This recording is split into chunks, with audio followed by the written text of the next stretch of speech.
Bienvenidos a 360 grados, una visión global de la noticia, un espacio para debatir sobre todo lo que sucede en Colombia y en el mundo. Y empezaremos hoy 360 dedicando su primera media hora a una noticia que enluta a Colombia y a todo el continente americano, la muerte del arquero Miguel Calero. Casi 2 horas después de haberse confirmado su muerte cerebral, Miguel Calero falleció. Ahora todos lo recuerdan, el llamado hombre show, el guardametas, alegre, excéntrico, pero ante todo un triunfador que logró múltiples títulos dentro y fuera de su país. Hoy 360 grados al show Calero. Y nuestro segundo tema de la noche será la propuesta que presentan sectores políticos en Bogotá para revocar el mandato del alcalde Gustavo Petro y evitar, supuestamente, que Bogotá caiga en un caos peor. El representante por Bogotá, Miguel Gómez Martínez, avanza en su campaña para revocar el mandato del alcalde Gustavo Petro. ¿Qué tan posible será que suceda esto y qué tanto podría beneficiar a la capital colombiana? Hoy debate, aquí en 360.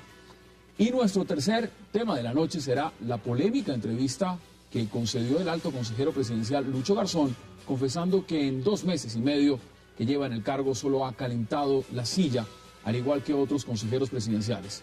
Rumores desde la Casa de Nariño dicen que Garzón tendría los días contados por revelar que no hace nada en la Consejería para el Diálogo Social y la Movilización Ciudadana. ¿Debe renunciar Lucho Garzón o seguir cobrando los supuestos 14 millones de pesos mensuales que gana? ¿Y qué debe pasar con los otros consejeros que estarían en similares circunstancias? Hoy debate aquí en 360 y no se vayan, que ya en segundos empezamos con nuestros invitados.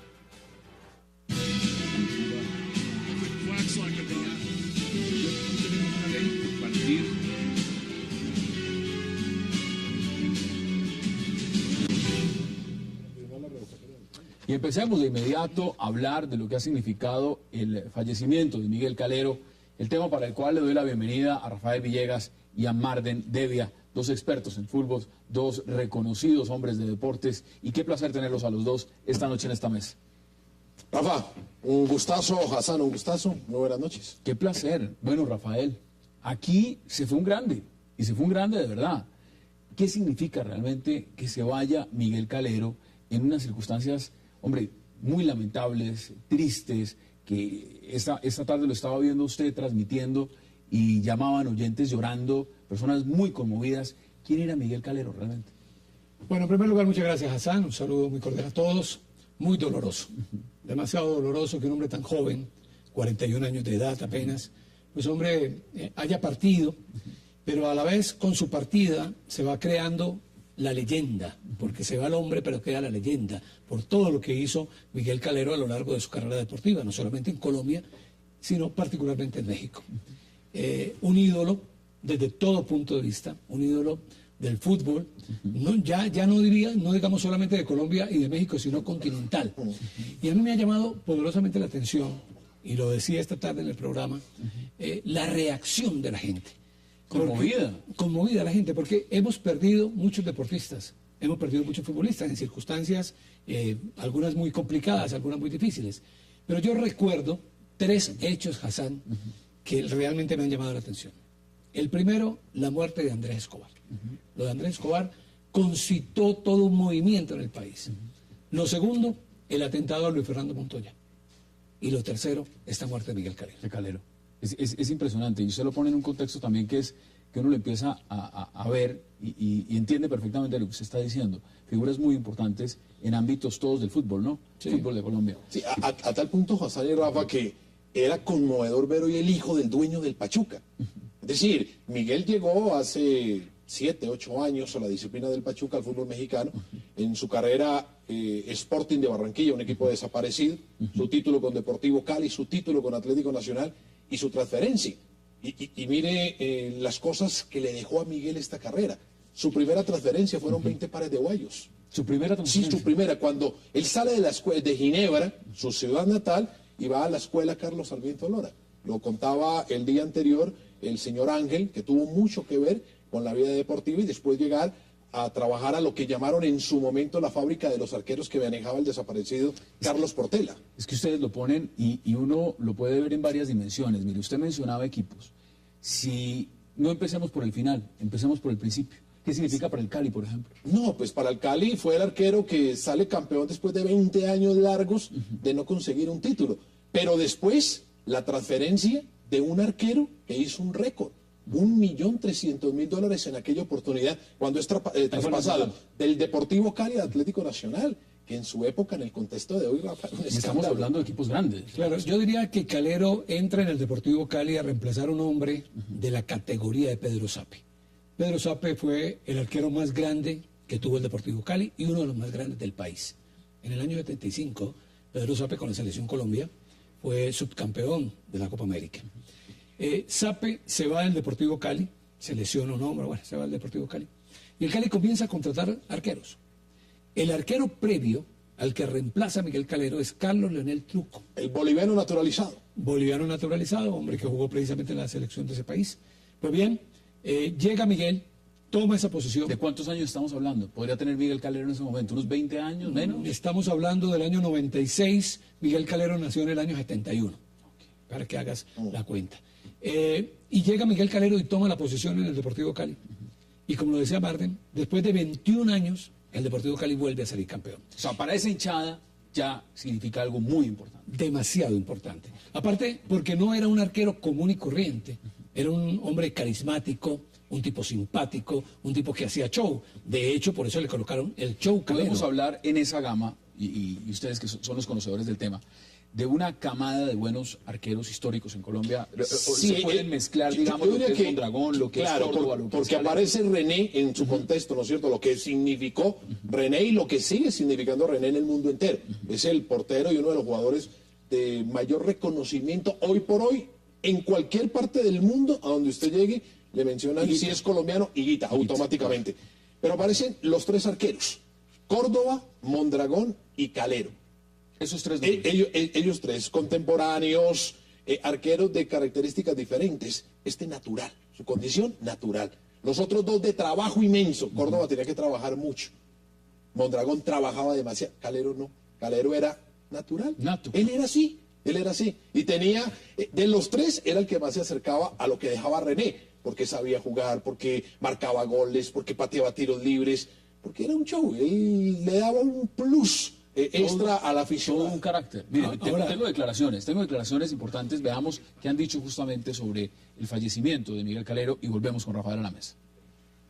Sobre la muerte de Miguel Calero, que a nivel nacional lo lamentamos, pues que era un gran futbolista a nivel nacional y a nivel mundial. Pues lamentable para el deporte colombiano, pero pues así es la vida, obviamente que ya por encima de eso lo divino, y ojalá que la juventud, los niños de hoy en día acojan un ejemplo como el de él. Pues Miguel Calero fue, creo que, un deportista muy consagrado con la Selección Colombia, con los clubes en que participó, con el Deportivo Cali, con Nacional, y es un ejemplo de responsabilidad, de talento, de capacidad, y se pierde un gran ser humano y se pierde un gran deportista. Que muy lamentable la muerte de mejor arquero que ha tenido Colombia, mejor que Higuita, más serio. Pues muy triste la muerte de Miguel Calero, es una persona que le ha dejado muchos bonitos recuerdos a Colombia, muy triste, y lamentamos todo Colombia esta muerte. Listo, pienso que es una pérdida muy grande para el país, para el fútbol, pero pienso igual que pues gente que se ha convertido en referencia para niños en el país, nunca van a morir porque siempre van a quedar en la memoria de la gente que disfrutó con sus triunfos. Eso piensa la gente en las calles de Bogotá. Sí, queda en la leyenda. Lo que te decía, queda ya en la leyenda y comienza a crearse el mito. Y a lo largo del tiempo vamos a hablar de don Miguel Calero. Ahora yo te quería anotar algo. Colombia tuvo esa época con Carlos Portela en la escuela Carlos Sarmiento, que fue brillante de arqueros. Y estos tres marcaron la gran diferencia. Pero de esa escuela salieron otros arqueros, ¿ya? Que no tuvieron la misma dimensión. Jorge Rayo, Jorge Leiva, que fueron arqueros también en el conjunto Deportivo Cali. Y pertenecen a la misma camada, si podemos llamarlo así. Pertenecen a esa camada que trabajó un hombre que curiosamente no fue arquero.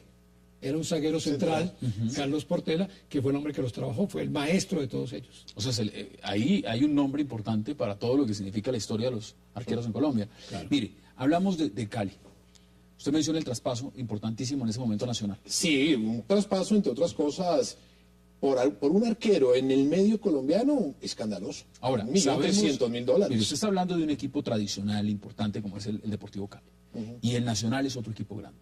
Es un equipo con una gran hinchada, es un equipo que tiene Copa Libertadores, es un equipo importante. Un equipo grande. Un equipo grande. ¿Qué significa Calero para la hinchada del Nacional?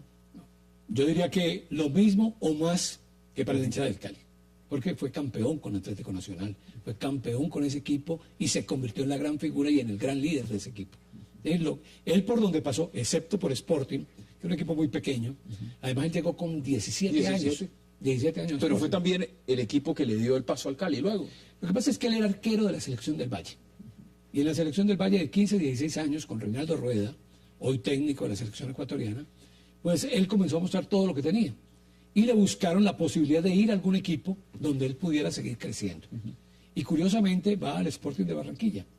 Y hay una frase muy buena cuando va al Sporting de Barranquilla, dice que a él le enseñaron que a un arquero maduraba a los 400 goles, de que había que marcarle. Imagínese lo que le faltaba. Entonces que él iba al Sporting porque allá iba a tener muchísimo mayor trabajo. Entre otras cosas, Rafael, porque el Sporting en ese momento se convierte primero recibiendo a Calero y después recibiendo a Mondragón, Claro. que como los arqueros en formación o los jugadores de aquella época en formación eran prestados a equipos pequeños donde fueran titulares, donde tuvieran continuidad, pero ellos sabían que regresarían. Los dos sabían que iban a regresar al Sí, era una Deportivo Cali. pasantía. Era una pasantía, sí. Increíble porque ustedes están dando nombres de arqueros reconocidos a nivel mundial, de arqueros además que marcaron una etapa importantísima en la Selección Colombia. Sí, claro. Ahora, hemos hablado de clubes a nivel interno, pero ¿qué significa Calero dentro de la hinchada de la selección, dentro de la hinchada de los reconocimientos? ¿Cuántas Copas América jugó?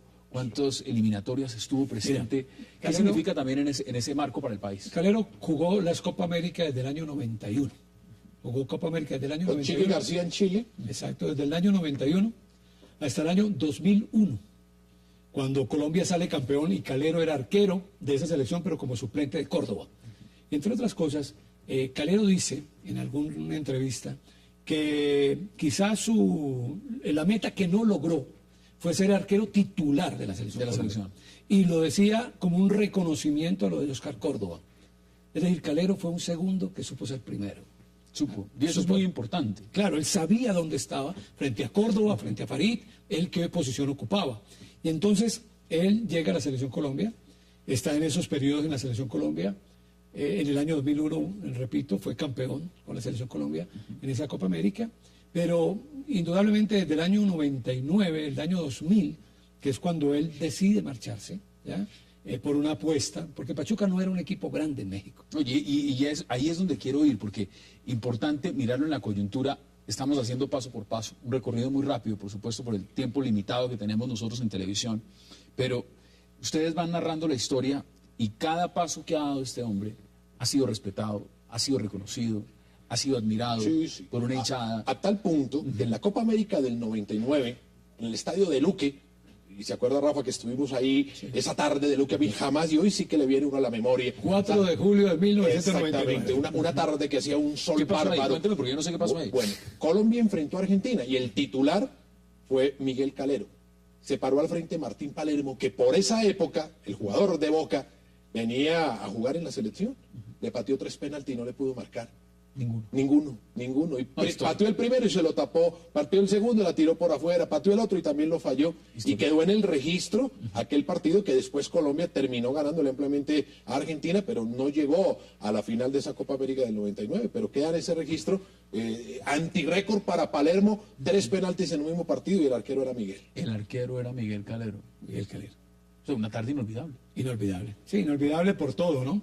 Porque Colombia ganó 3-0, porque Colombia jugó supremamente bien, porque Calero tuvo una actuación brillante, porque Calero le detiene el último penal.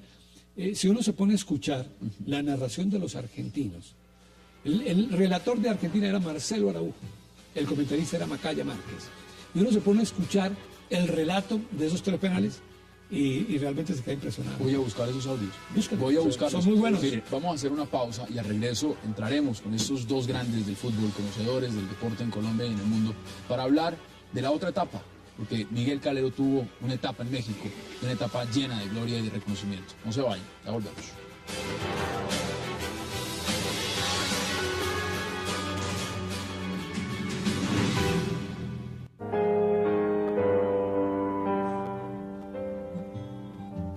lo del brazo te llevaba y mil cariños te daba. ¿Cómo podré aparatar de mi mente esa mirada que me decía enamorada, soy la más feliz del mundo? Imágenes que quedarán siempre en la memoria de un gran deportista, de un gran colombiano. Imagen de uno de los goles al Deportivo Pereira. Ese gol se lo marca Pedro Pablo Rodríguez, haciendo de jugador. Haciendo, Cali campeón, con Calero en el arco. Le decían el Cóndor, el show era lo que mejor hacía, expandir sus alas para ofrecer un espectáculo a quienes desde la tribuna gozaban de sus talentos. Usted mencionaba México, Pachuca. ¿Qué significó México para este hombre? Significó mucho. Y él para los mexicanos. Para Pachuca también significó demasiado. A tal punto de que él termina nacionalizándose en México.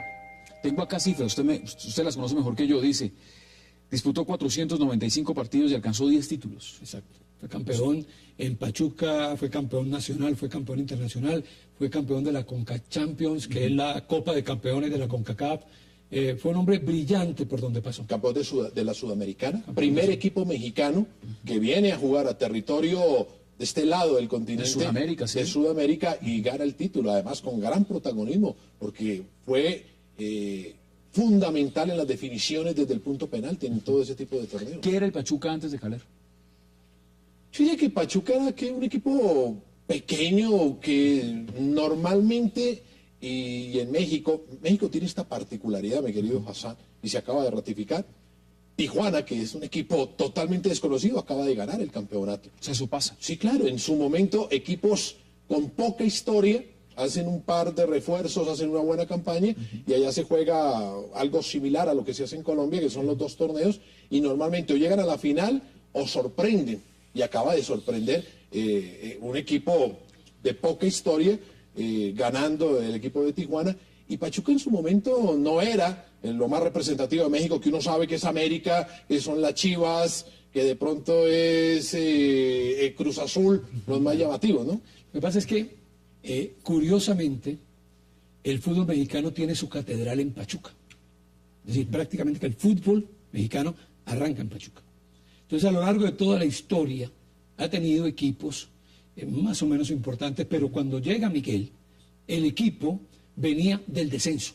Venía de abajo. Venía de abajo. Entonces Miguel llega a ese equipo, organizan ese equipo, llevan otros colombianos, entre ellos Andrés Chitiva, por ejemplo, estuvo ahí, Aquivaldo Mosquera estuvo ahí. Y ellos hacen una campaña supremamente inteligente, supremamente buena, con ojitos Enrique Mesa, que era el técnico del equipo. Y comienzan a ser campeones. Yo contaba que alguna vez en Pachuca es la capital del estado de Hidalgo, alguna vez en Pachuca, que tuve la oportunidad de asistir a un congreso de fútbol allá organizado por el Pachuca. Pachuca es el único equipo en el mundo, creo, aparte del Liverpool, que tiene universidad de fútbol. Tiene universidad. Universidad de fútbol, así se llama, la Universidad del Fútbol. Y veía cómo en las calles de Pachuca, las vallas publicitarias tenían de modelo a Miguel Calero. A Miguel Calero y a Aquivaldo Mosquera. En un equipo, o sea, usted me está diciendo, un equipo tradicional del fútbol mexicano, con una universidad del fútbol, y prácticamente su símbolo era un colombiano, Miguel Calero. Colombiano. Bueno, eso nos dice muchísimo. Además con una infraestructura impresionante. Todo lo que es el complejo deportivo de Pachuca es realmente algo, para imitar, algo envidiable. Mira, tienen hotel, centro comercial, escuelas, de todo tienen. En esa misma configuración, si uno habla del fútbol mexicano, ¿es una liga difícil? ¿Es una liga competida? ¿Es una liga que si la comparamos con cualquier liga sudamericana, en qué nivel está? Voy a decir una cosa que me contó un día Miguel Ángel López. Miguel Ángel López fue un zaguero central argentino que jugó en Nacional y en Junior. Y fue técnico. Y ha sido técnico en Junior no sé cuántas veces. Y un día yo le pregunté a Miguel Ángel López en México, Miguel, ¿cuál es el secreto de México? No, el secreto de México es que hay mucho dinero y es el único país en este lado del continente que paga como pagan en Europa. Es el único. El único. No, pues ahí está la clave. Ahí está la clave. Ahí está la clave. El poder de las grandes firmas, de las grandes televisoras que tienen sus propios equipos, de los grandes capitales que se invierten. Por ejemplo, Tijuana, que acaba de hacer una significativa participación en el campeonato. Allí jugaba Dairo Moreno, entre otras cosas. Su dueño es muy discutido. a tal punto que es calificado como uno de los hombres más importantes en el tráfico de armas y es dueño de un equipo. Pero el poder económico, el dinero que se paga hoy en México, se paga solamente en Brasil hoy por hoy, en el Brasil de hoy. A ver, les pregunto algo bien interesante, porque usted menciona el tema de lo que significa la liga, lo que invierten, las escuelas, universidad, el fútbol, todo lo demás. ¿Qué tan difícil es para un país como Colombia volver a tener una camada de jugadores como estos? Hay países que invierten mucho en escuelas de formación, en un montón de cosas. Este hombre, según lo que he podido entender, averiguar, documentarme, también era un enamorado de la enseñanza del fútbol. Deja un legado. ¿Cuál es ese legado realmente que deja Miguel Calero como arquero, como deportista? Porque eso también enmarca realmente lo significativo que es este símbolo para Colombia y por eso ha generado en Colombia y en México un dolor tan grande su muerte. Bueno, él se retira del fútbol, pero él ya venía preparando el retiro. Él estuvo estudiando, él fue a hacer unos cursos de mercadotecnia deportiva a Holanda, Inglaterra y España, porque él vivía pensando en ser directivo de fútbol. Pero sin embargo, y paralelamente, él montó una escuela de arqueros en México, en Pachuca, que curiosamente, Margen, no había escuela de arqueros. No existía. Él fue el precursor de eso. Y él comienza a hacer esa escuela de arqueros ahí en Pachuca, pero se preparó. Algún día un periodista colega le preguntó si quería ser técnico. Digo, no, técnico no. Quiero ser dirigente de fútbol y quiero volver a Colombia, al Cali Nacional o a la Federación a entregarle la experiencia. Sí, yo creo que él se preparó, pero no alcanzó. Es que es difícil pensar que a los 41 años hoy estemos hablando de la muerte de Miguel cuando en el 2011 dejó la profesión. Por eso le falta, fácilmente si uno mira estadística, la mitad de la vida. No, pero la mitad de la vida, la mitad de su vida. Porque primero él toma la decisión consciente de lo que había acontecido hace 4 años, que es la trombosis en el brazo, que fue difícil. Fue difícil, él se tuvo que recuperar. Él entendió en el mejor momento, que es la decisión más difícil que puede tomar un futbolista, saber cuándo tiene que retirarse. Y él entendió, él dijo, ya no más. Tengo que salir de acá. Voy a dar el paso, pero como lo nota Rafael, se preparó. Y creo que estaba en el mejor momento, en el momento donde iba a empezar a ese legado que usted pregunta. ¿Qué iba a ser importante Miguel Calero? Demasiado. Me imagino cuántas cosas no hubiera podido darle Miguel Calero al fútbol de Colombia, al fútbol de México, a cualquier equipo que lo hubiera podido traer, pero no alcanzó el suceso. Un hombre idolatrado, es decir, nacionalizado mexicano, con una hinchada, y lo estamos viendo, ya no solo de clubes, sino de países, que lo recordarán siempre de una manera muy especial. Usted leía algo que es impactante. Mira, uno de los jugadores importantes que está hoy en medios de comunicación es Quique Wolf. Wolf fue jugador de la selección argentina, fue jugador del Real Madrid, ¿no? Y hoy es comentarista deportivo de éxito. Mira la frase, el Twitter que mandó. Los grandes tienen que morir 2 veces. Una, la natural, y la otra, en la memoria de la gente. Por eso es que Miguel estará por siempre. Estará por siempre. Brillante. Eso es un hombre también que tuvo una causa con los niños con cáncer, sí. Por eso se rapaba. Sí, sabes que es una historia muy bonita, no la conocía, me la contaron esta tarde. Fue a un hospital, él era un tipo muy sensible y tenía una llegada muy especial con los niños. El haber ido a un hospital de niños con cáncer, que entre otras cosas es algo impresionante, que los que lo han hecho saben a qué me refiero, y prometerle a un niño que se iba a rapar como él, y de ahí para adelante se rapó. Y por eso vivía rapado. Marvin, y sus pañoletas, ¿no? Porque era un hombre primero de la gorra, ¿no es cierto? Él marca su primer gol de cabeza con Pachuca, lo marca con la gorra puesta y la gorra no se cae en el momento en que le tiran el balón. Quería preguntar, ¿es característico en un arquero que marque goles? Porque eso es usual, es inusual. No, yo creo que son contados y hemos tenido la suerte, por ejemplo, en esta parte del continente de tener a Chilaver, el paraguayo, de tener hoy vigente a Rogerio Ceni, que es el arquero más goleador hoy trabajando en San Pablo. Pero Miguel hacía goles. Sí, René hizo más de 50 goles. Se lo pregunto. ¿Cierto? Entonces, y Miguel... pertenecía también a esa escuela. Sí, sí. Y le gustaba. Y la primera vez que él le va a cabecear al Pecoso Castro se quería morir. Recuerdo esa anécdota que la contaba Pecoso, que decía que él no entendía cómo su arquero, porque eso no era usual, se le iba a meter al arco contrario. 1,89 metros de altura, 82 kilos. Esto tenía todo el perfil para ser un cabeceador nato. Y tenía una saltabilidad. Porque todas esas condiciones él no necesitaba trabajarlas, porque eran naturales. Él nació como René. Las condiciones de René eran naturales. Él en el Escorpión no necesitaba trabajarlo todos los días. No, cuando él se le ocurría, y se le ocurrió un día en Wembley hacerlo, lo hizo. Sí, pero ahí hay que dejar algo claro. Es cierto, las condiciones naturales están, pero era un tipo muy disciplinado. Sí. No fallaba un entrenamiento, siempre estaba ahí. Un conducto impecable. No se conoció. Yo la verdad, Martín, no conozco un solo detalle de indisciplina de Miguel Calero. Ni uno. Era capitán en los equipos también. Sí, terminó siendo capitán siempre. Era un tipo muy simpático en las concentraciones. Él con la prensa, en esos contactos de viajes, en el contacto del vestuario que normalmente nosotros hacemos, no le gustaba hablar mucho, era de pocas palabras, pero era muy amable. No era hosco, era muy amable. Pero sí era una caja de música cuando estaba entre sus compañeros, o cuando esos corrillos normales que se hacen entre periodistas, entre jugadores, en esos tipos de concentración, Copa América, Campeonato del Mundo, que son tan largos para los mismos jugadores. Un hombre de alta competencia. Pues para nosotros hemos querido el día de hoy aprovechar esta primera parte del programa, 30 minutos. Nunca lo hacemos realmente, pero nos pareció muy importante entrar a recordar brevemente con ustedes, que lo conocen, que nos pueden contar las historias, el recorrido de este gran colombiano, de este deportista, de un hombre que enaltece y que enorgullece el deporte en Colombia y por supuesto en el mundo, porque este es el deporte rey, es el fútbol, y qué bueno que en Colombia haya sido fruto y semillero de deportistas como Miguel Calero. Quiero agradecerles a ambos por haber aceptado esta invitación y por acompañarnos brevemente. Marvén Devia, gracias. Y me faltaba Hassan a usted, y el show quedará en el cielo. Claro, y ahí están las imágenes, y voy a buscar los audios. Rafael Villegas, gracias también. Muchas gracias, Hassan. Una frase de Miguel Calero, adorado en México. Algún día le preguntaron por el amor a Colombia y dijo: mi sangre es amarilla, azul y roja.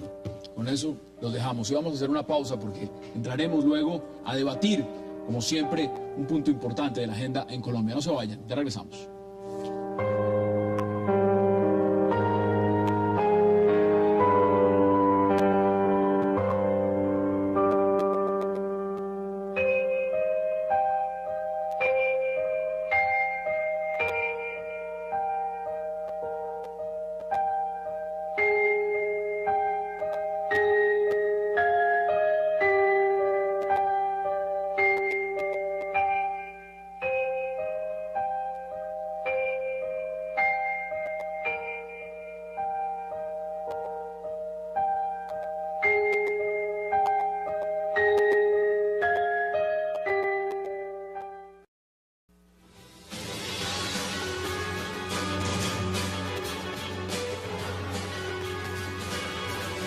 Regresamos 360 grados y estamos viendo imágenes del señor alcalde de Bogotá, Gustavo Petro.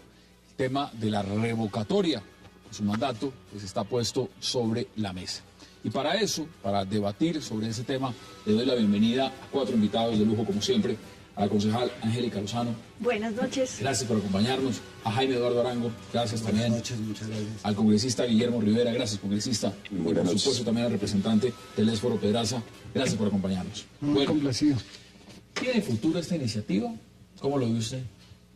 Pues la política, un año antes de elección a la Cámara, tiene aquí un escenario: salir del anonimato al desprestigio o hacer campaña si no se tiene un trabajo serio en el Congreso. Aquí encontraron caballito de batalla. Lástima que pocos aportes concretos hayan ofrecido a la ciudad de Bogotá en la carrera pública, pero bienvenida a la propuesta de revocatoria. Creo que va a salir triunfador el alcalde de ella, pero muchos podrán hacer campaña a costa de distraer la atención de la ciudad. Se ha dicho algo interesante, ha dicho caballito de batalla. Claro. Esto lo está proponiendo Miguel Gómez Martínez, sí, que es considerado un congresista muy respetable, con mucho prestigio, muy juicioso. ¿Usted cómo ve la propuesta? Perfecta. ¿A usted le gusta? No es si me gusta o no me gusta, me parece que es una herramienta necesaria bajo unas circunstancias extremas, casi que uno diría que de autodefensa ciudadana, porque nosotros más que frente a una administración fracasada, estamos es frente a una narrativa de criminalización de la sociedad que es absolutamente intolerable, y bienvenido que el representante Gómez haya tomado esa iniciativa para amalgamar ese sentimiento de malestar ciudadano frente a esa modalidad de gobierno. Congresista, ¿usted cómo lo ve? Bueno, muchas gracias, Hassan. Pues aquí tengo a mi diestra a un colega también muy activo, y sabe él perfectamente lo que voy a decir acá, que probablemente no ha habido en la Cámara de Representantes un congresista permanente que ha sido el mayor crítico de la administración del doctor Petro que yo. Pero adicionalmente, independientemente de que han estado en la Alcaldía Mayor de Bogotá, el artículo 32, por ejemplo, del actual Plan Nacional de Desarrollo, yo fui quien tranqué en el momento de la aprobación. ¿Por qué? Porque el gobierno nacional quería eludir su responsabilidad frente a un compromiso que era la financiación del metro de Bogotá. Independientemente, como eso lo he hecho con todos los alcaldes. Pero naturalmente, en este caso, concretamente con el caso del alcalde Petro, como digo, yo he sido probablemente el mayor crítico, pero aquí he traído precisamente el inventario, no propiamente de una persona, sino que he llevado al Congreso precisamente es toda una gama, una diversidad, digamos un collage de información con diferentes visiones, entre otros de los que votaron por el doctor Petro, ¿no?, señalando sus errores, sus equivocaciones, sus improvisaciones, etcétera, pero concretamente me imagino que lo que me vas a preguntar es a lo de la revocatoria. Mire, yo acabo de regresar estuve 20 días en Lima, y allá están en el proceso de revocatoria del alcalde de Lima. Y aquí se introdujo esa figura. No hay que no ha funcionado.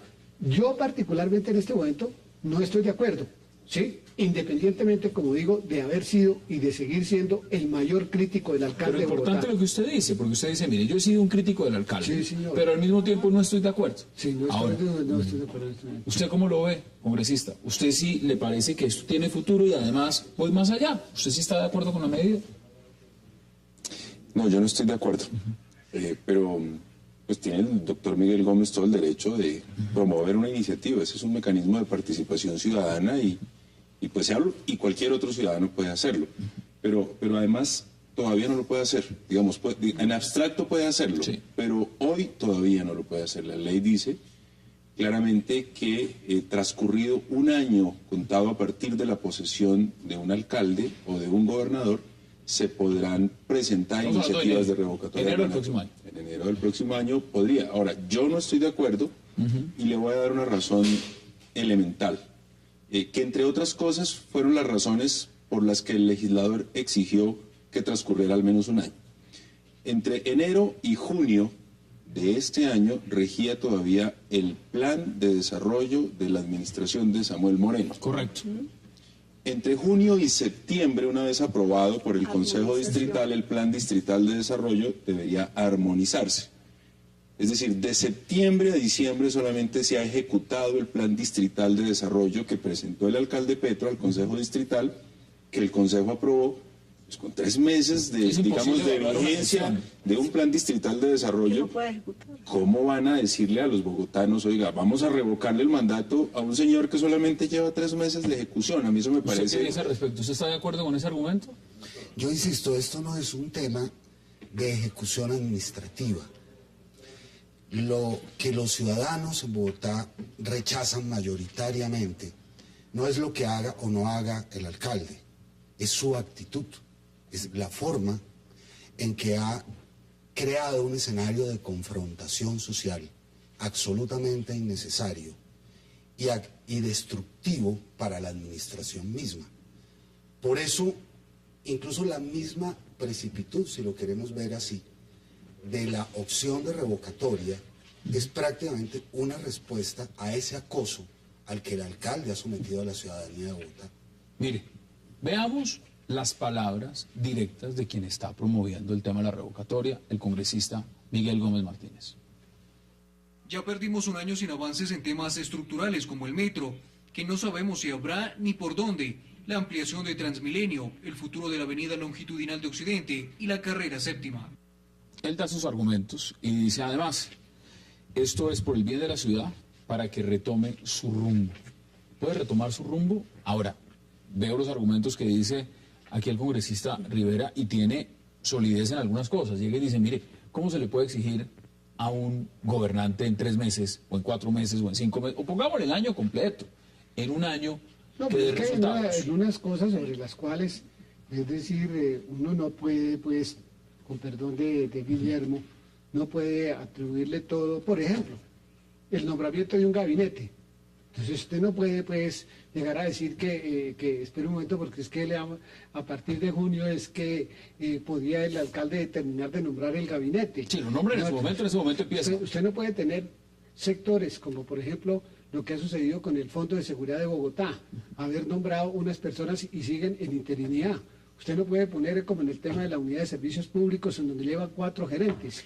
Usted no puede, Tema de basuras, mire, vamos a lo más puntual. Por eso, va a salir bien lo de basuras. Van a quedarse con los crespos hechos quienes le apuestan a que esto fracase. Va a salir bien y Bogotá va a tener la bobadita de bajar tarifas un 20 o 30%, incluir a los recicladores y adoptar una recolección pública en una zona. El alcalde, es decir, es muy fácil uno dedicarse a hacer populismo. Que naturalmente aquí parece que no se dieran cuenta de lo que le está costando a Europa, a Grecia, a Portugal, a Italia, a España, por dedicarse a gastar, y después esa plata pues hay que reponerla de alguna parte, ¿no es cierto? Y lo peor de todo esto, mi querido Hassan, es pedir endeudamiento para gastos de funcionamiento. Pero le voy a decir lo siguiente, con el tema de las tarifas de los servicios públicos, pues claro, a nadie nos interesa que salga mal, ni que le vaya mal a Petro. Las críticas mías no es para que le vaya mal al alcalde Petro, porque si le va mal a Petro, después de esta desgracia que hemos tenido en Bogotá con el señor Samuel Moreno y todo ese mar de corrupción, entre otras, que el doctor Petro también estuvo comprometido porque él fue el que ayudó a elegir a Samuel Moreno. Fue el que lo ayudó a tumbar, él fue el que hizo la investigación que otros no hicieron. No pueden ahora voltear la arepa, perdóneme, no pueden voltear la arepa porque el doctor Carlos Galán, no, sí, por eso, pero le voy a decir, no, es que él se ayuda a elegir a Samuel Moreno. Otra cosa es que por la mitad del camino, como lo denunciamos muchos, no, es que yo tengo aquí un colega aquí en la Cámara que sabe perfectamente que lo que estoy diciendo, no, claro, con mucho gusto. Ahora, usted habla de nombramientos y nombra a la señora del Fondo de Vigilancia que antes nombró a un señor. Para eso están los causos legales. Salió el señor Polo Ávila por recursos. ¿Dónde están entonces? ¿Dónde están aquí el señor, todos los nombrados por el presidente Uribe? Digamos, y nos vamos a poner nombrado Salvador Arana para asesino, embajador en Chile. Entonces, volgamos las cosas a Bogotá. Su merced dice que es cuestión de tono y estilo del alcalde de Bogotá y usa la palabra autodefensa. Por tono y estilo no es procedente una revocatoria. Yo celebro, yo soy respetuosa de la Constitución del 91, me gustan los mecanismos de participación, bienvenido el debate y que se utilice este y cualquier mecanismo. A mí no me asusta, defiendo la Constitución completa. Completa es que bienvenida el proceso revocatorio del mandato, pero vamos a ver ya las cosas como son. Y Guillermo hacía un muy buen recuento de cómo es el gobernar. Y usted lo ha puesto también porque vuelvo y retomo lo que usted dijo al inicio. De pronto algunos lo ven como caballito de batalla, no me lo va a contestar otra vez. Miguel es candidato a la alcaldía, Miguel Gómez, que está en la U, preso porque el presidente Santos no deja hacer la ley de transfugismo, en buena hora no deja hacer eso, no puede ser candidato con el presidente Uribe en su lista y entonces está armando aquí campaña a la alcaldía. Que conste que me la llevo bien con Miguel. Mire, vamos a hacer la pausa y ya regresamos para seguir debatiendo lo que significa esta propuesta de revocatoria al mandato del alcalde Gustavo Petro en Bogotá. No se vayan, regresamos.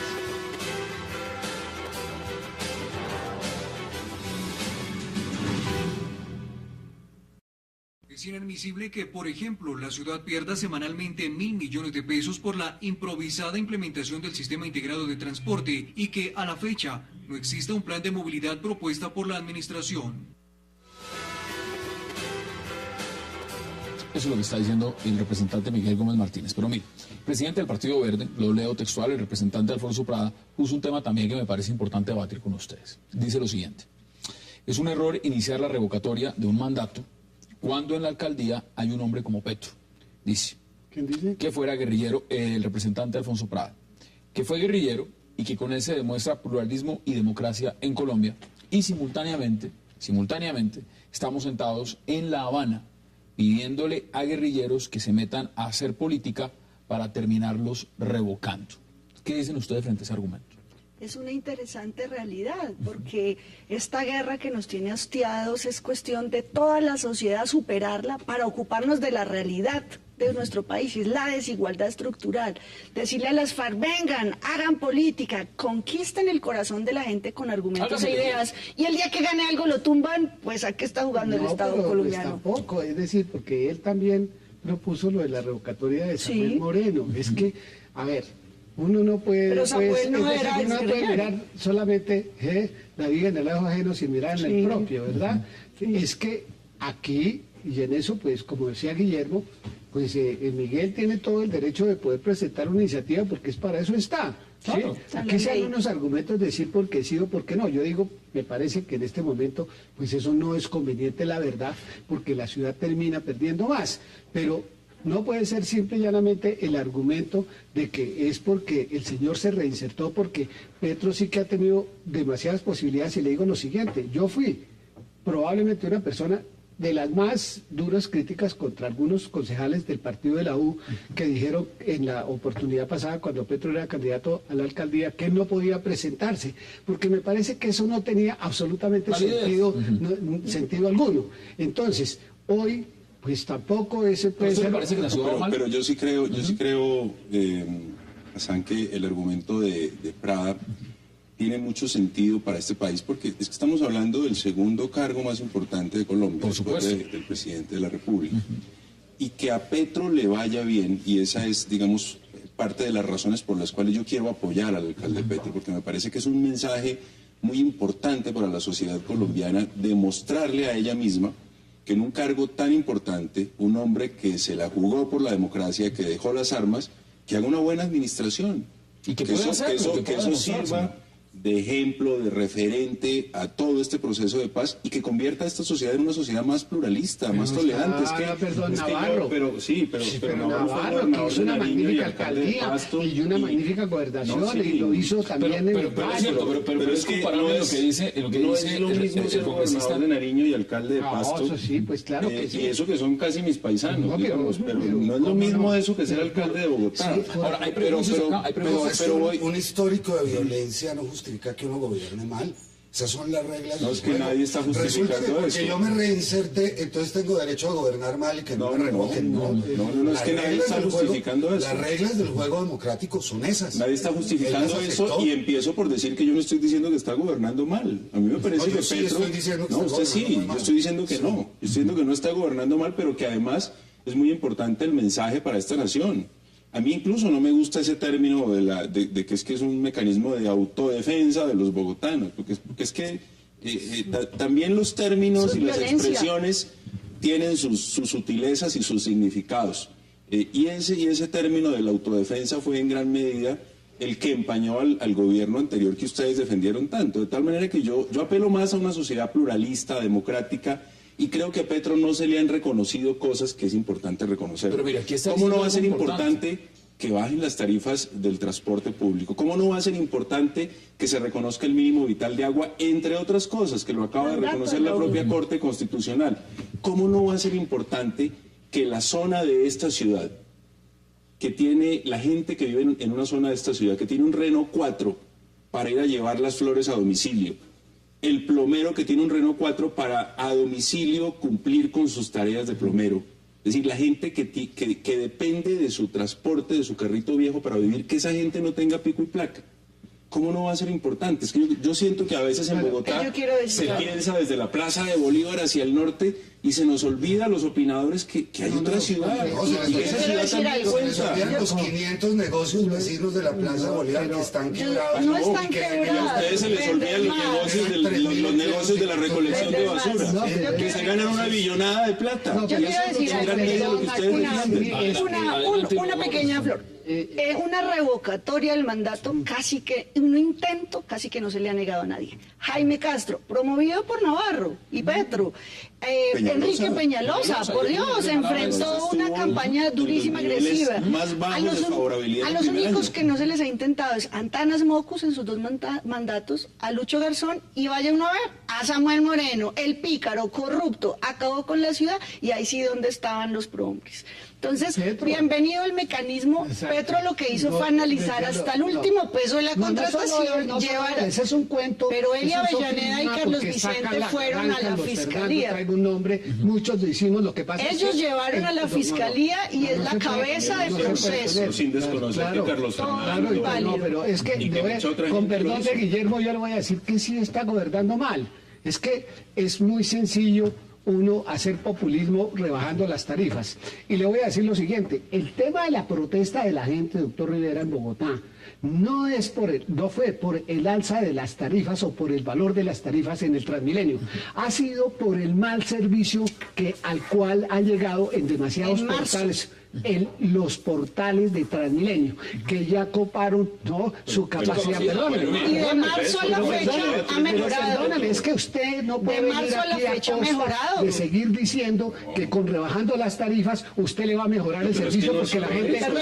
De marzo a la fecha, mire, de marzo... Para comenzar ¿cómo puede un alcalde venir a improvisarle lo que le costó a la empresa de energía eléctrica? Perdón, mire, ha traído 140 buses nuevos desde marzo. Sufrimos esta ciudad, si no podemos. Pero usted ha dado muchos argumentos. Pero entonces le pregunto muy sencillo.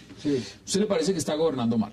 Así es. Bueno, usted está en contra de la revocatoria. ¿Qué está esperando usted, por ejemplo, que está en el Congreso, para apoyar una medida como esta? O sencillamente, si en el concepto de si está gobernando mal en su criterio, ¿hasta dónde piensa llegar que sigue gobernando mal? ¿O está esperando que cambie la aguja? No, en opinión suya. Venga, le voy a decir lo siguiente. Yo espero que de aquí al segundo año, se haya podido corregir muchas de las cosas que aquí se han dicho. Es que perdóneme, Hassan, mire, le voy a traer aquí. Bueno, si en un año más. Que el doctor Daniel Samper Pisano, que votó por él, escribe un artículo diciendo, pues no, qué pena con lo que nos pasó en Bogotá. Si que la señora Marisabel Rueda... Los que votaron por Santos están también que escriben artículos. La señora María Isabel Rueda. ¿Conoce usted a la señora María Isabel Rueda? Claro, pero ya ¿Conoce usted al doctor Jaime Castro? No, pero es que el hecho de que los señores no hayan votado por el doctor Gustavo Petro, ni más faltaba entonces que ahora ninguno pudiera hacer una crítica a la mala gestión administrativa porque no votó. Es que yo no voté por Petro. Desde los medios yo no ha recibido todas las críticas. Yo no voté por Petro. Y la pregunta es si el mecanismo que se está proponiendo, que es un mecanismo constitucional, que es válido, si primero es efectivo en este caso, no es perder el tiempo. Y segundo, si ustedes consideran que este es un momento prudente para proponer semejante cosa. Pero sabe que me parece que hay un error de apreciación en el siguiente sentido. No necesariamente es conveniente un mecanismo de participación ciudadana solo si se revoca el mandato, porque el solo hecho de que se promueva esa iniciativa genera un debate. Lo estamos haciendo. Y eso es importante también. Ahora, a mí me parece que a Gustavo Petro lo van a poner en el terreno en el que mejor se sabe mover, que es en el del debate público. Y en ese terreno se ha movido durante varios años y yo tengo la misma impresión de Angélica, es que ahí él va a ganar. Pues en este momento lo importante, y yo se los pondría sobre la mesa, lo importante es que ojalá gane Bogotá. No, porque por supuesto, el tema de fondo más que oposición o el alcalde es Bogotá está en un momento de transición muy importante. Y lo pero importante es que hay temas que están pasando de agache. O sea, mire, yo que he estado por hacer un debate, solamente que en el Congreso no me lo han agendado, sobre la educación en Bogotá, yo he visto cómo la Secretaría de Educación del distrito está dando la batalla para acabar con esas mafias de los colegios privados. Por ejemplo, la extensión de la jornada para los colegios públicos, para que los niños que van a los colegios públicos tengan la misma jornada que van a los colegios privados. Internamente se nos está... el homicidio. Deme sus conclusiones en 20 segundos. Bienvenida a la revocatoria porque nos pone a todos los ciudadanos a evaluar, no a tragar entero. Aquí hay mucha publicidad, aquí hay muchos intentos porque Petro está pisando callos. ¿Ha habido problemas? ¿Ha habido lunares? Por supuesto que sí. Y lo queremos afinando, mejorando, así que hacerle control, pero no se debe meter los dedos a la boca. Muchos intereses están aquí detrás horas sin ponerse al frente. Conclusiones en 20 segundos, concluye A Petro no le interesa administrar bien la ciudad porque no es su negocio. A Petro le interesa la validación de su agenda ideológica, de demostrar la superioridad moral de lo público frente a lo privado, de criminalizar a la sociedad, de tratar a los privados de mafiosos y de generar un ambiente de polarización, que es el que él considera que le da un perfil público. Ahí están dos posiciones muy distintas. Vamos a hacer una pausa porque al regreso entraremos a hablar de otro tema muy polémico y tiene que ver con las consejerías que ha creado el presidente Juan Manuel Santos, en especial en la que ocupa Lucho Garzón. No se vayan, ya regresamos.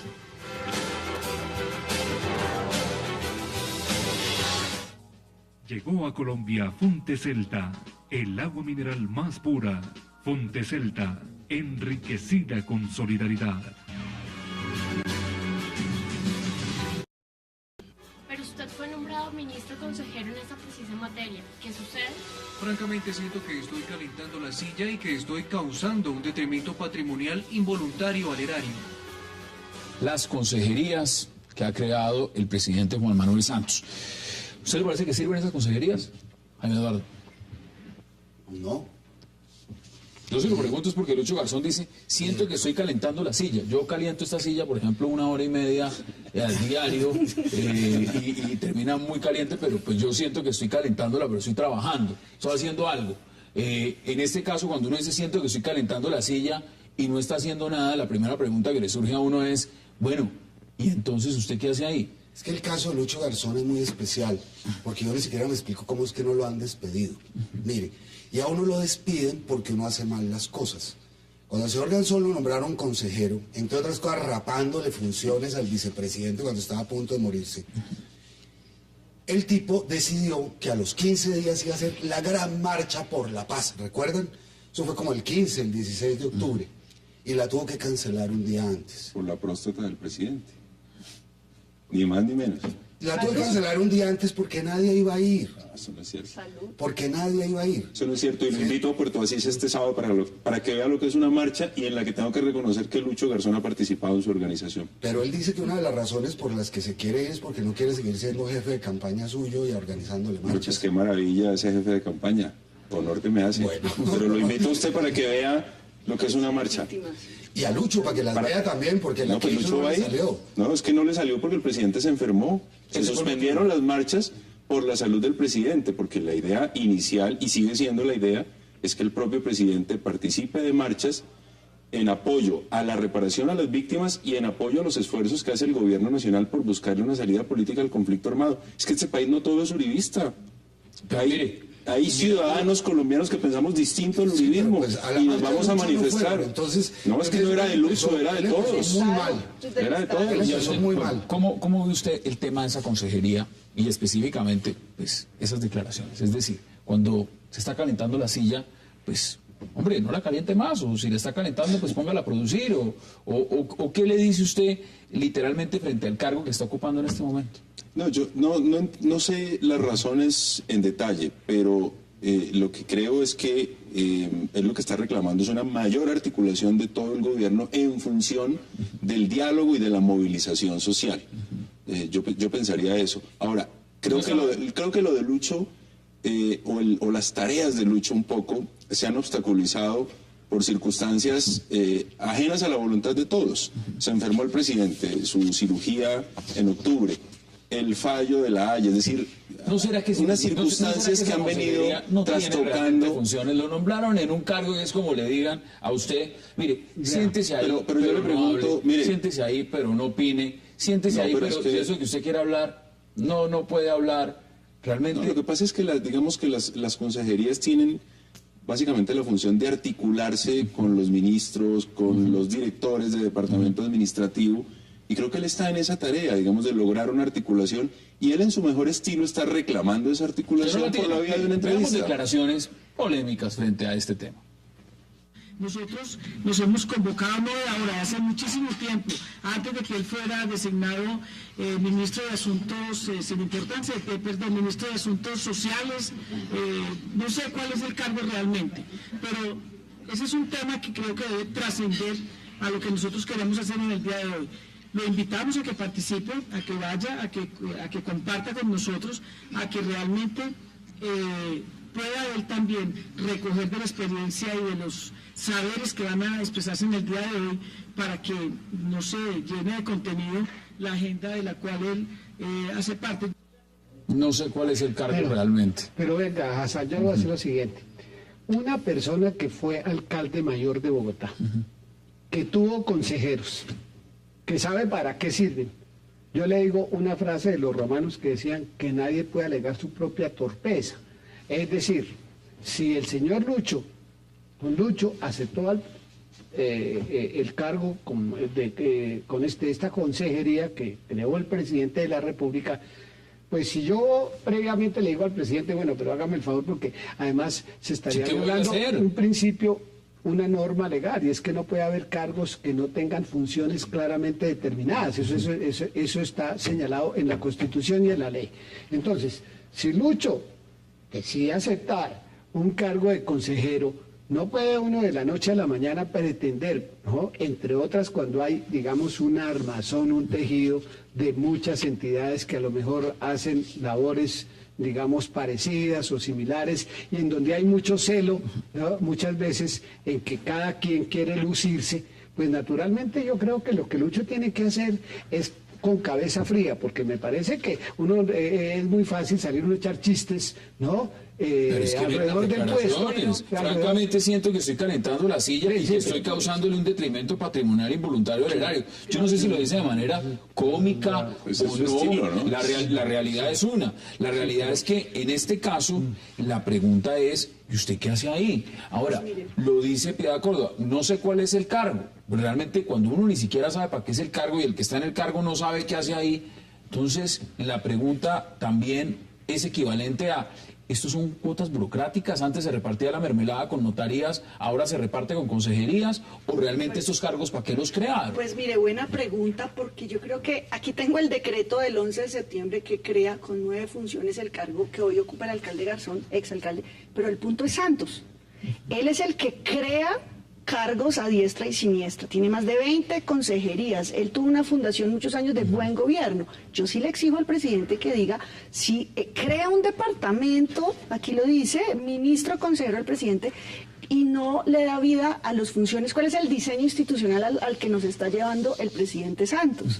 Yo apoyo unas muy pocas cosas, como el proceso de paz, de resto es un desastre, reforma a la justicia, reforma tributaria, pero esta avalancha de consejerías que generan palos en la rueda, que son figuras abruptas institucionalmente, por ejemplo la de Bogotá, al menos la de consejería para Bogotá es más fácil de aterrizar. Yo creo que el encargo de Lucho es mucho más difícil, porque con la de Bogotá, ministro consejero del presidente, aquí hay unas 9 funciones, pues tiene que dar, si lo crea es porque lo necesita, tiene una figura del máximo nivel para la movilización social. Este es un hombre, un líder sindical con experiencia administrativa, digamos que ya está en un nivel que puede aportar mucho. Aquí le preguntas para Santos, ¿a qué juega? El cargo se necesita.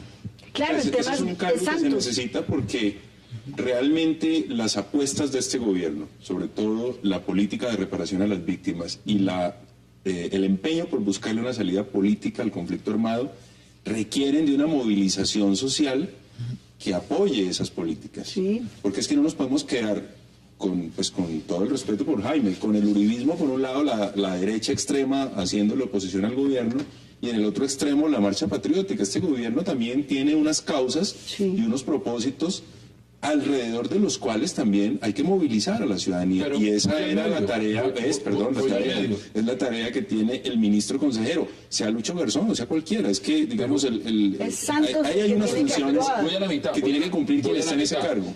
Independientemente de si se está en una extrema o en la otra, aquí lo que se está percibiendo con estos cargos, y específicamente después de esas declaraciones, es que aquí lo que hay es un oportunismo. Si aquí lo que hay es realmente un cargo creado que tiene unas funciones y que quien lo está ocupando dice que no sirve. Yo se lo pregunto. Pero es que mire, Guillermo ha dicho que, digamos, la razón de ser de un cargo como este. Otra cosa es que uno pretenda de la noche a la mañana que todas las cosas, esa articulación le pueda dar. Yo le voy a decir lo siguiente, a esos temas a los cuales se ha referido Guillermo, entre otras, con una participación muy importante en el diálogo en el tema de la paz. El tema de la paz, tiene que haber alguien que ayude a impulsar un nuevo lenguaje, un lenguaje de reconciliación, un lenguaje de aproximación en medio de tanta violencia y tantas dificultades.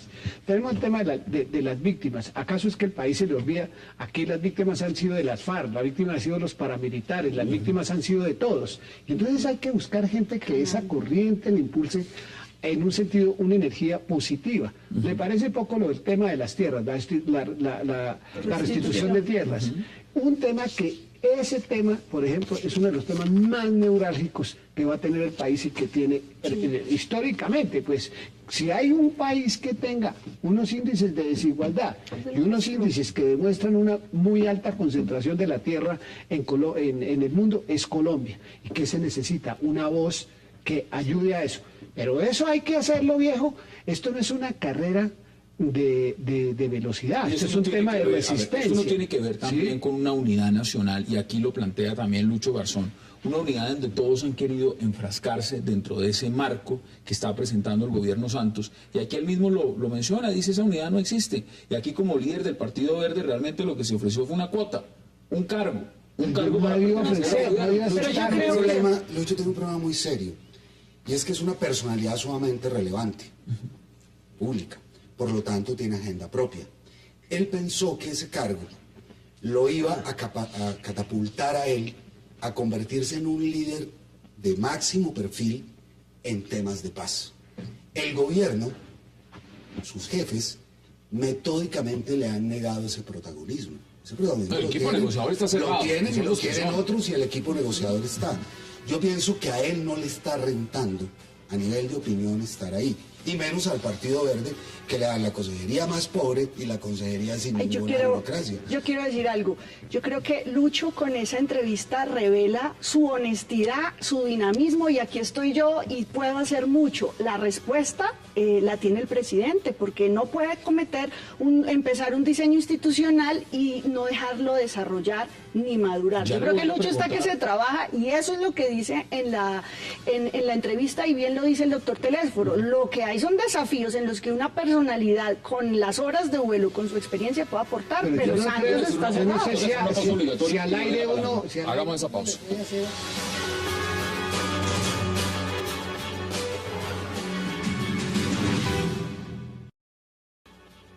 Por lo que he experimentado hasta el momento, este cargo no tiene sentido, y lo digo con una gran consideración con el presidente, quien ha sido tan generoso conmigo que me ha ofrecido varios cargos. Cuando me habló de una consejería le contesté que para consejeros, José Obdulio Conuribe y Gabriel Silva, porque ellos sí influyen en el expresidente y en él, respectivamente. Me nombró entonces ministro consejero. Acepté bajo el entendido de que el cargo tenía algún poder, no de nómina, pues eso no me interesa.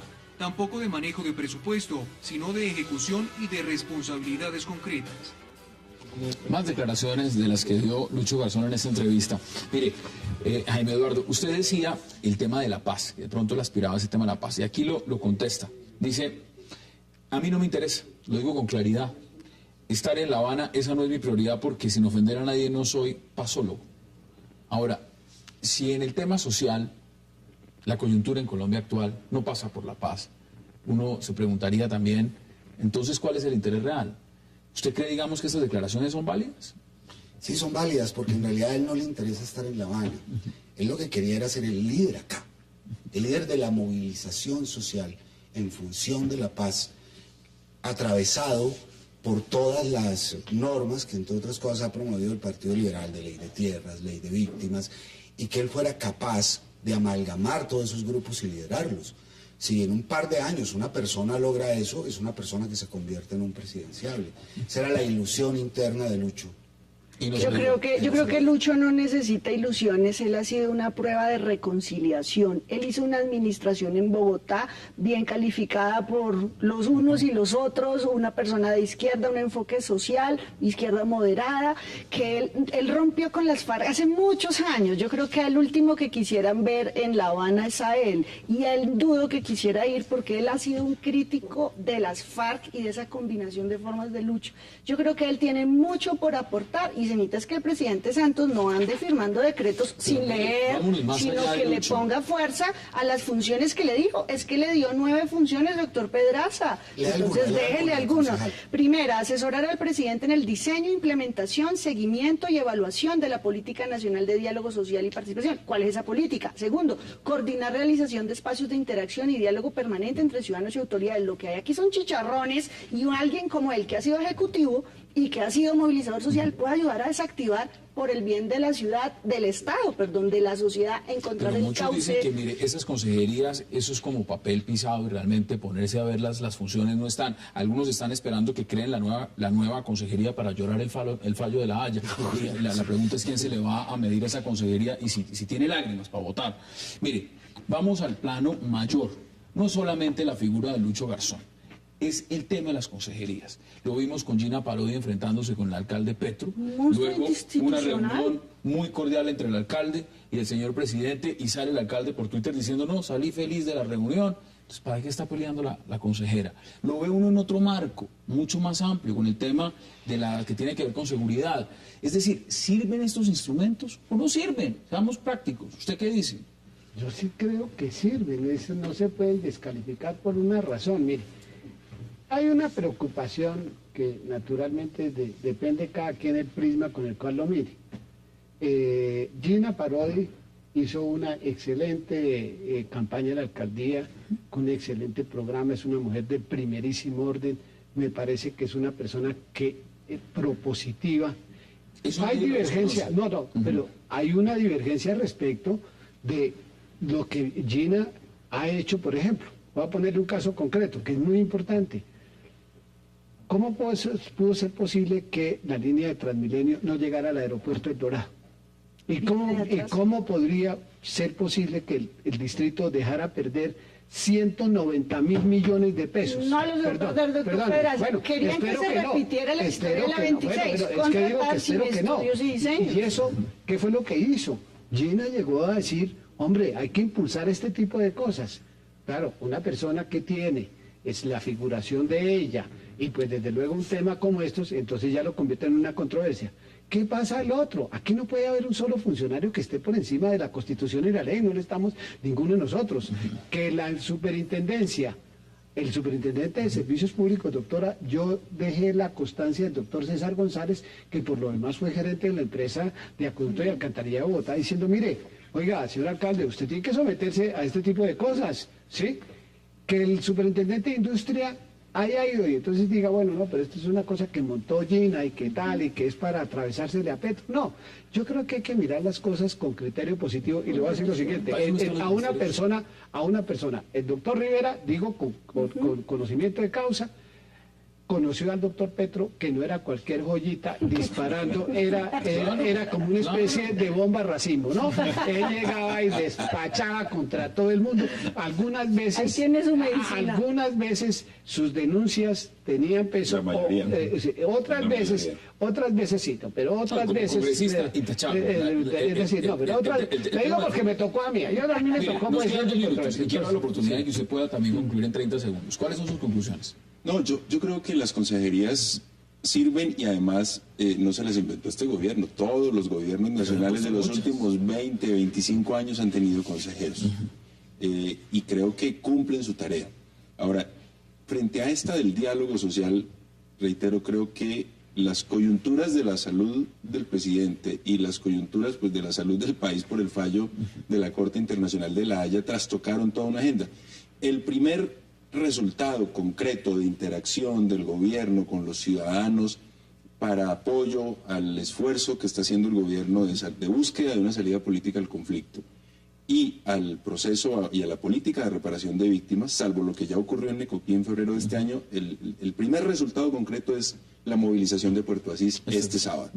Luego ese espacio, digamos, que es coordinar la interacción del gobierno con las organizaciones sociales, pues está vigente y se va a seguir dando seguramente. Vamos a verlo. Conclusiones en 10 segundos. El buen gobierno a Santos se le está olvidando porque las instituciones se respetan y él tiene que darle vuelo a esto que creó, que se justifique o por qué lo firmó. Yo creo que está desperdiciando Garzón. 10 segundos. Esta consejería debería aportarle prestigio al diálogo y al proceso de paz.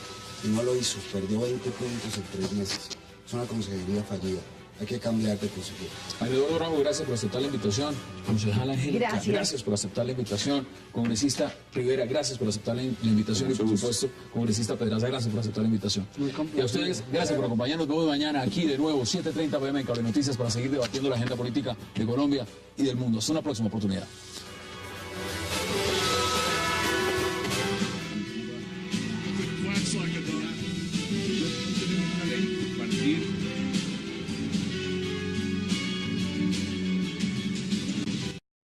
A reemplazar a un hombre de la categoría de Pedro Sape. Pedro Sape fue el arquero más grande que tuvo el Deportivo Cali y uno de los más grandes del país. En el año 75, Pedro Sape con la Selección Colombia fue subcampeón de la Copa América. Sape se va del Deportivo Cali, se lesiona un hombro, bueno, se va del Deportivo Cali, y el Cali comienza a contratar arqueros. El arquero previo al que reemplaza a Miguel Calero es Carlos Leonel Truco. El boliviano naturalizado. Boliviano naturalizado, hombre que jugó precisamente en la selección de ese país. Pues bien, llega Miguel, toma esa posición. ¿De cuántos años estamos hablando? ¿Podría tener Miguel Calero en ese momento? ¿Unos 20 años, menos? Estamos hablando del año 96, Miguel Calero nació en el año 71, para que hagas la cuenta. Y llega Miguel Calero y toma la posición en el Deportivo Cali.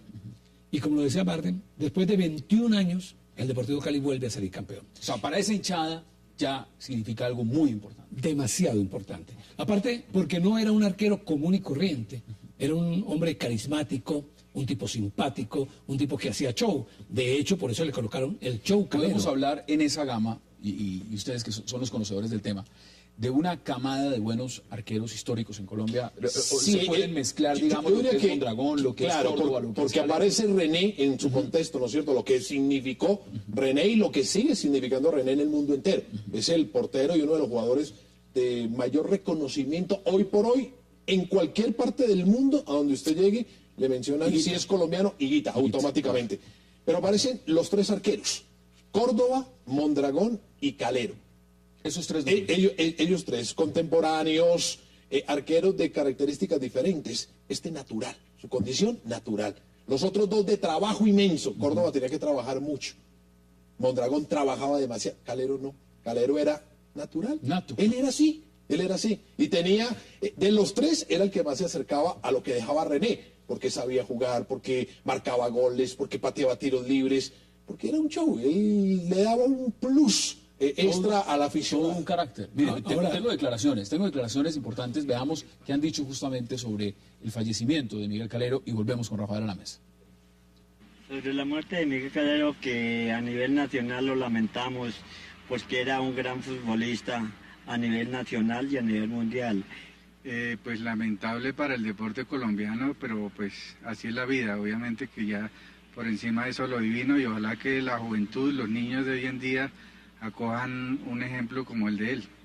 Pues Miguel Calero fue, creo que un deportista muy consagrado con la selección. Ya iba a tener muchísimo mayor trabajo. Entre otras cosas, Rafael, porque el Sporting en ese momento se convierte primero recibiendo a Calero y después recibiendo a Mondragón. Claro. Que como los arqueros en formación o los jugadores de aquella época en formación eran prestados a equipos pequeños donde fueran titulares, donde tuvieran continuidad, pero ellos sabían que regresarían. Los 2 sabían que iban a regresar al Deportivo. Era una pasantía. Era una pasantía, sí. Increíble, porque ustedes están dando nombres de arqueros reconocidos a nivel mundial, de arqueros además que marcaron una etapa importantísima en la Selección Colombia. Sí. Ahora, hemos hablado de clubes a nivel interno, pero ¿qué significa Calero dentro de la hinchada de la selección, dentro de la hinchada de los reconocimientos? ¿Cuántas Copas América jugó? ¿Cuántas eliminatorias estuvo presente? ¿Qué significa también en ese marco para el país? Calero jugó las Copa América desde el año 91. Jugó Copa América desde el año 91. Chiqui García en Chile. Exacto, desde el año 91 hasta el año 2001, cuando Colombia sale campeón y Calero era arquero de esa selección, pero como suplente de Córdoba. Entre otras cosas, Calero dice en alguna entrevista que quizás la meta que no logró fue ser arquero titular de la selección. Y lo decía como un reconocimiento a lo de Oscar Córdoba. Es decir, Calero fue un segundo que supo ser primero. Y eso es muy importante. Claro, él sabía dónde estaba, frente a Córdoba, frente a Farid, él qué posición ocupaba. Y entonces él llega a la Selección Colombia está en esos periodos en la Selección Colombia. En el año 2001, repito, fue campeón con la Selección Colombia en esa Copa América, pero indudablemente desde el año 99, el año 2000, que es cuando él decide marcharse, ¿ya? Por una apuesta, porque Pachuca no era un equipo grande en México. Oye, ahí es donde quiero ir, porque importante mirarlo en la coyuntura. Estamos haciendo paso por paso, un recorrido muy rápido, por supuesto, por el tiempo limitado que tenemos nosotros en televisión, pero ustedes van narrando la historia y cada paso que ha dado este hombre ha sido respetado, ha sido reconocido, ha sido admirado por una hinchada. A tal punto que en la Copa América del 99, en el estadio de Luque, y se acuerda Rafa que estuvimos ahí esa tarde de Luque, a mí jamás, y hoy sí que le viene uno a la memoria. 4 de julio de 1999. Exactamente, una tarde que hacía un sol ¿Qué pasó ahí? bárbaro. Cuénteme, porque yo no sé qué pasó ahí. Bueno, Colombia enfrentó a Argentina y el titular fue Miguel Calero. Se paró al frente Martín Palermo, que por esa época, el jugador de Boca, venía a jugar en la selección. Le pateó 3 penaltis y no le pudo marcar. Ninguno. Y pateó el primero y se lo tapó, pateó el segundo y la tiró por afuera, pateó el otro y también lo falló y quedó en el registro.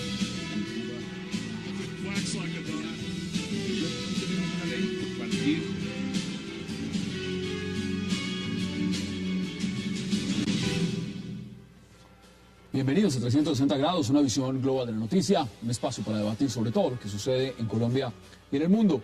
Y empezaremos hoy 360 dedicando su primera media hora a una noticia que enluta a Colombia y a todo el continente americano, la muerte del arquero Miguel Calero.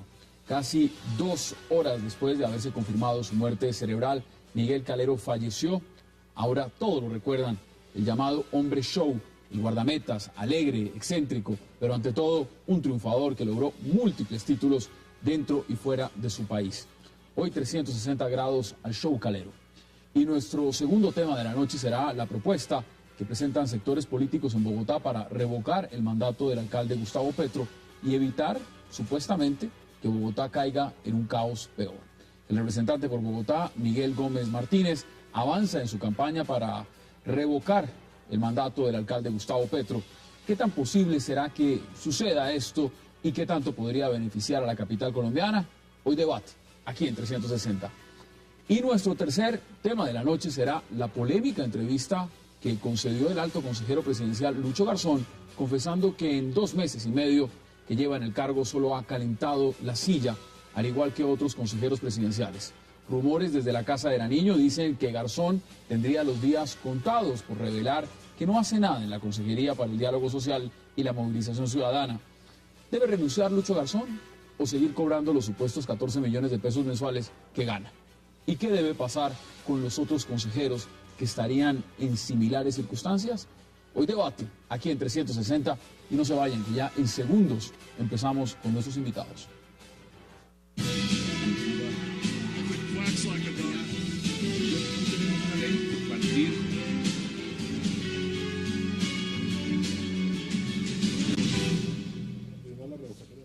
Y empecemos de inmediato a hablar de lo que ha significado el fallecimiento de Miguel Calero, el tema para el cual le doy la bienvenida a Rafael Villegas y a Marden Devia, 2 expertos en fútbol, 2 reconocidos hombres de deportes, y qué placer tenerlos a los 2 esta noche en esta mesa. Rafa, un gustazo, Hassan, un gustazo, muy buenas noches. Qué placer. Bueno, Rafael, aquí se fue un grande, y se fue un grande de verdad. ¿Qué significa realmente que se vaya Miguel Calero en unas circunstancias, hombre, muy lamentables, tristes, que esta tarde lo estaba viendo usted transmitiendo y llamaban oyentes llorando, personas muy conmovidas? ¿Quién era Miguel Calero realmente? Bueno, en primer lugar, muchas gracias, Hassan. Un saludo muy cordial a todos. Muy doloroso, demasiado doloroso que un hombre tan joven, 41 años de edad apenas, pues hombre haya partido, pero a la vez con su partida se va creando la leyenda, porque se va el hombre pero queda la leyenda, por todo lo que hizo Miguel Calero a lo largo de su carrera deportiva, no solamente en Colombia, sino particularmente en México. Un ídolo desde todo punto de vista, un ídolo del fútbol, no digamos solamente de Colombia y de México, sino continental. Y a mí me ha llamado poderosamente la atención, y lo decía esta tarde en el programa, la reacción de la gente. Conmovida la gente, porque hemos perdido muchos deportistas, hemos perdido muchos futbolistas en circunstancias, algunas muy complicadas, algunas muy difíciles. Pero yo recuerdo 3 hechos, Hassan, que realmente me han llamado la atención. El primero, la muerte de Andrés Escobar. Lo de Andrés Escobar concitó todo un movimiento en el país. Lo segundo, el atentado a Luis Fernando Montoya. Y lo tercero, esta muerte de Miguel Calero. De Calero. Es impresionante, y usted lo pone en un contexto también que uno le empieza a ver y entiende perfectamente lo que usted está diciendo. Figuras muy importantes en ámbitos todos del fútbol, ¿no? Sí. Fútbol de Colombia. Sí, a tal punto, Hassan y Rafa, que era conmovedor ver hoy el hijo del dueño del Pachuca. Es decir, Miguel llegó hace 7, 8 años a la disciplina del Pachuca, al fútbol mexicano.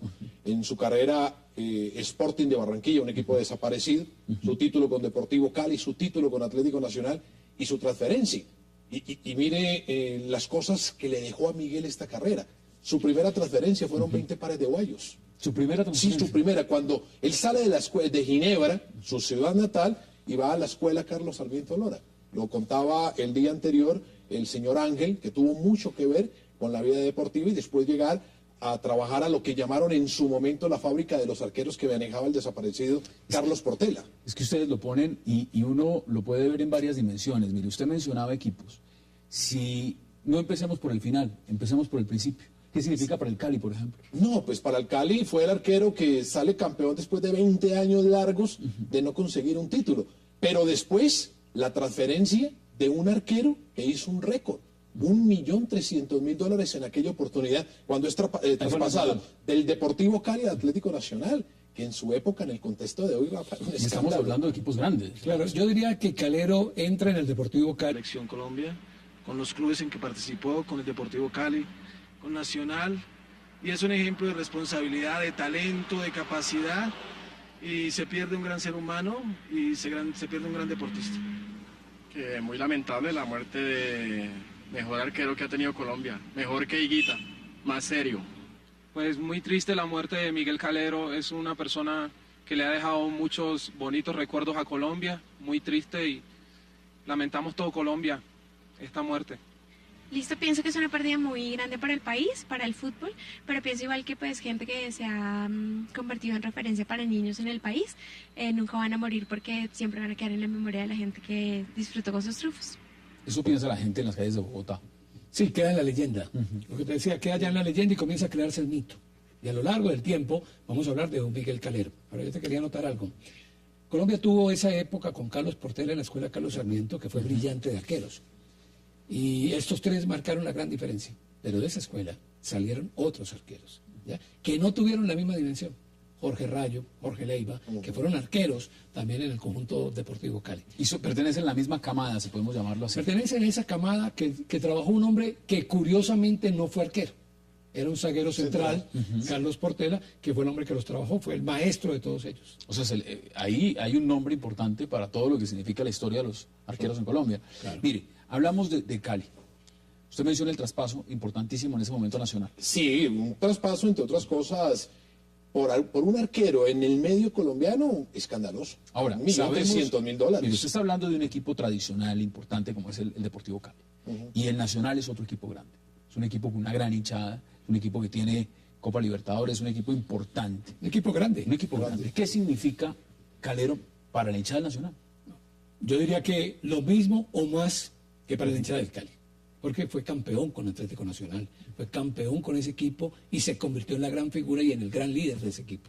Él por donde pasó, excepto por Sporting, que es un equipo muy pequeño, además él llegó con 17 años.